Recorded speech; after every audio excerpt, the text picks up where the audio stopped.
Hi, everyone is looking at the stock market. Everybody's looking at the Fed. What are the interest rate decisions? Where might the Nasdaq go? And people try to infer from the behavior of the traditional markets where crypto might go. And I find this pretty interesting because that kind of thinking is relatively new. I remember 2 or 3 years ago, nobody was really caring about where the S&P 500 or where the Nasdaq might go. Crypto and the traditional markets, they were really purely decoupled. But that seems to have changed somewhat. And the question if those two asset classes really move in tandem or not, I think is pretty important because it answers the question, does it make sense to hold crypto as a diversifier in an overall portfolio with your stocks? Or should you rather just focus on one of them because in the end, they tend to go up and down at the same time anyways. And so what I've done for this video is I've looked at the data. I've tried to find out the correlation coefficient of various assets to one another. And so since this video is somewhat technical,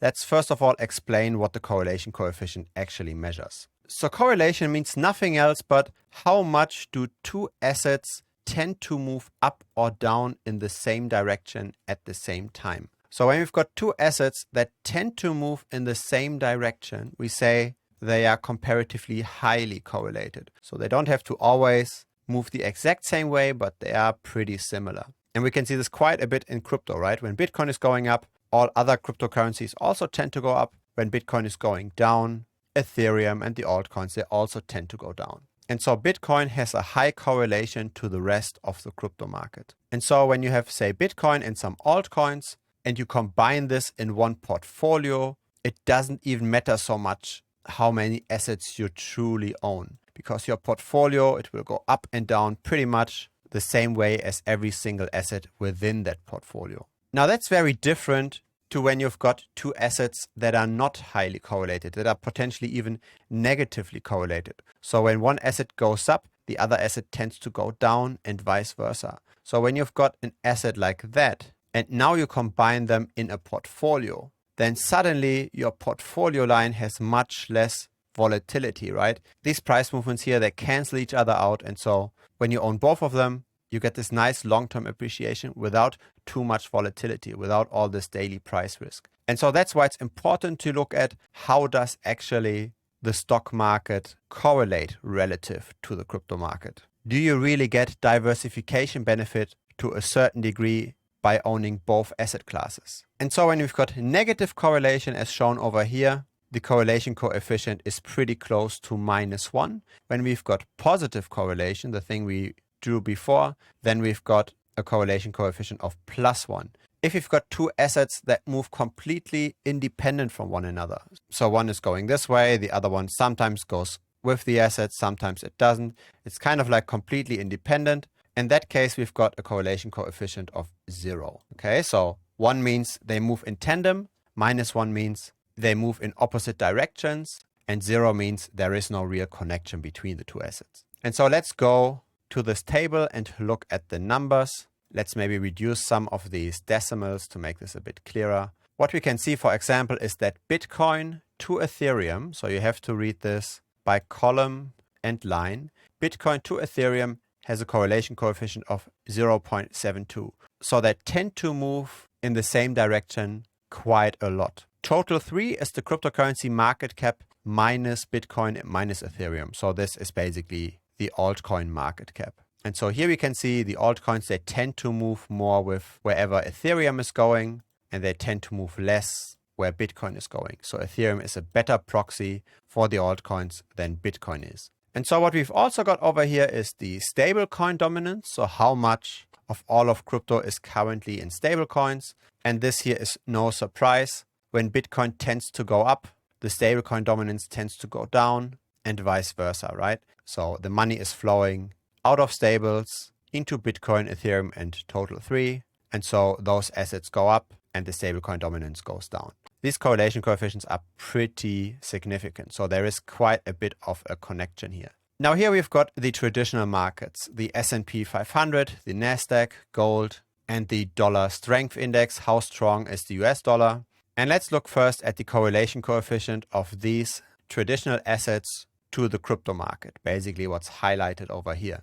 And we can see these correlation coefficients are not as extended, right? They're not as close to +1 or -1. So one might argue, okay, the correlation coefficient doesn't seem to be that high, right? It's only 0.2 or 0.18 for the S&P 500 to Bitcoin. It's a bit higher for the traditional markets to Ethereum, but still relatively low. We also see a negative correlation coefficient of the stablecoin dominance to the traditional markets. So there seems to be some kind of correlation, as in when there's risk aversion happening, when prices tend to go down for the traditional markets, then the stablecoin dominance tends to go up as well. But still, these numbers are relatively close to zero. So one might argue, okay, we probably still have quite a bit of diversification benefit. But what I've done for this analysis, I'm not going to bother you with all these numbers here, but what I've done is I've looked at the weekly returns. And why not the daily or the hourly or something like this?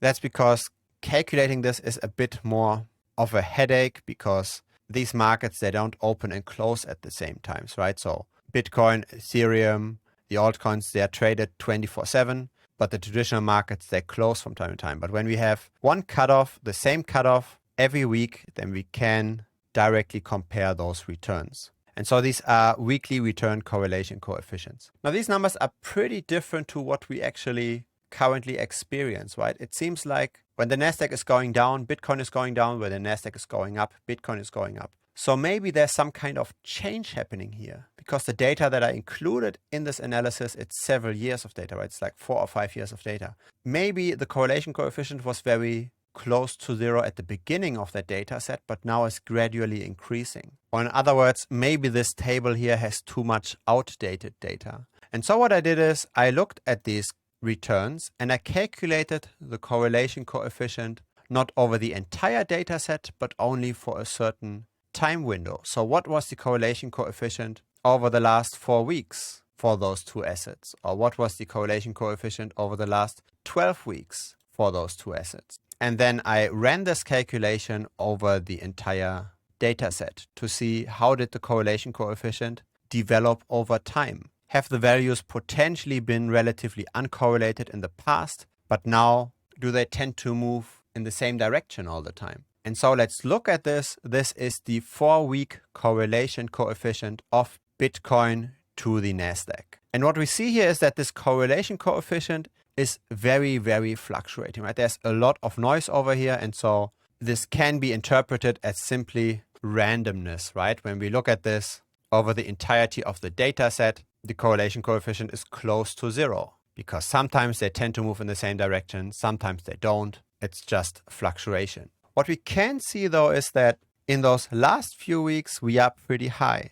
Now, is this a coincidence? Maybe, maybe not. We can see those fluctuations, they have been very extended from +1 to -1 in the early past year. But recently, the fluctuations, they don't go that much below -0.5, right? There seems to be some kind of adjustment happening. It seems to go up somewhat. And so what I did is I looked not just at the correlation coefficient over the last 4 weeks, over this entire data set, but I also looked at longer time horizons. And this is now the 12-week correlation coefficient. So it's kind of like the same result, but smoothened out somewhat. What you see here as a dotted line is the regression, the linear regression of that data, which also indicates an increase over time somewhat, right? But of course, these points, they are pretty far away from that regression line. So it doesn't make sense to put too much weight on the dotted line. But still, these are weeks, right? When we look at the last year, approximately, we have always had positive correlation.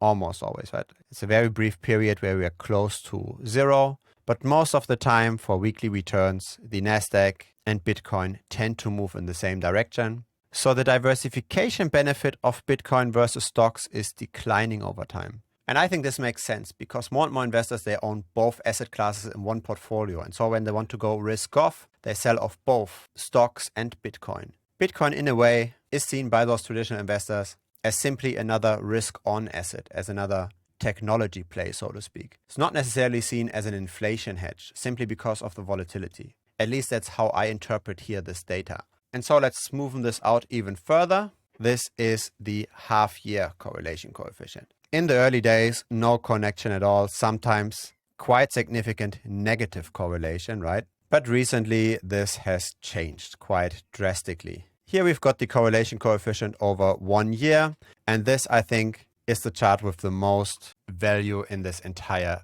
video. We are at an all-time high for the 1 year correlation coefficient. So really, it's not just a feeling. It can be supported by data. Crypto used to be a very good diversifier, at least Bitcoin versus the Nasdaq was, and that's not the case anymore. It's still better than simply just owning a stock portfolio, right? Because when we look at stocks, for example, the S&P 500 versus the Nasdaq, they've got a correlation coefficient of 0.92. So they always move in the same direction all the time. When you look at a single stock versus the index, so let's say a very large company such as Apple, there you will see a correlation coefficient of 0.8 roughly. So there is still somewhat of a diversification benefit, but it's really significantly decreasing over time. So how can we react to this? I think in two ways. First of all, I think the reason why the correlation coefficient was so low in the early days and is now higher is simply because the market cap is higher. There's more people, more money is invested in crypto. And so the macro cycles, they matter more. In the early days, when Bitcoin was relatively small, at least comparatively speaking, the main price drivers were not the macro story. The main price drivers was adoption. But this seems to somewhat change. And so in order to still get diversification benefit, maybe it makes sense to rather focus on the altcoins for that purpose, because altcoins, they still have a lot of idiosyncratic movements. They're not that much influenced by the overall market. There is obviously quite a bit of correlation between Bitcoin and the altcoins, right? 0.67. But it's still less correlation than what we have across traditional asset classes, right?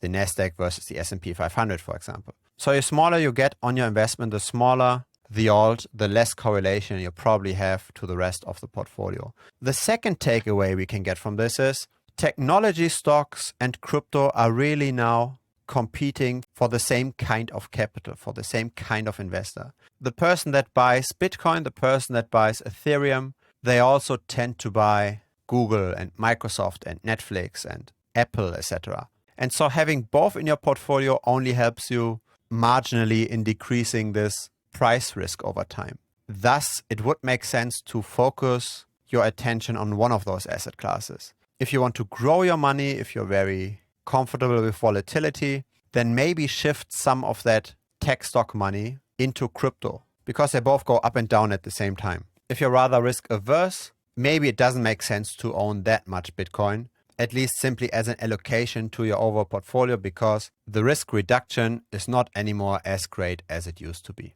If you enjoyed this content, you are very likely also going to enjoy the premium content at thebitcoinstrategy.com. The rate will increase by the end of the month, so if you sign up now, you will lock in that lower rate for as long as you stay subscribed. So feel free to check that out. We've got daily updates on the general crypto market, exclusive content, of course, and a private chat where you can ask me any questions. Feel free to also give this video a like, because it will help the channel grow. And of course, don't forget to subscribe. I publish videos regularly. Last but not least, there's also a public Telegram channel. Simply search for Bitcoin Strategy channel within the Telegram app. See you next time. Bye-bye.